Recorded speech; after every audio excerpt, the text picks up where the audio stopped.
Hari tu kami masak daun bandung tutuk dengan terung pipit.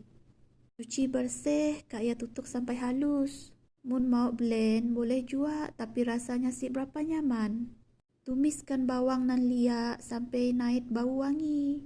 Kak ya, masukkan garam baryo. Kami maki garam baryo untuk rasa lebih nyaman. Daun bandung akan kekal hijau. Masukkan daun bandung dan terung pipit nok ditutuk te. Kak ya, taburkan sedikit gula. Taul sampai sebati. Dah masak. Siapa suka makan macam tu?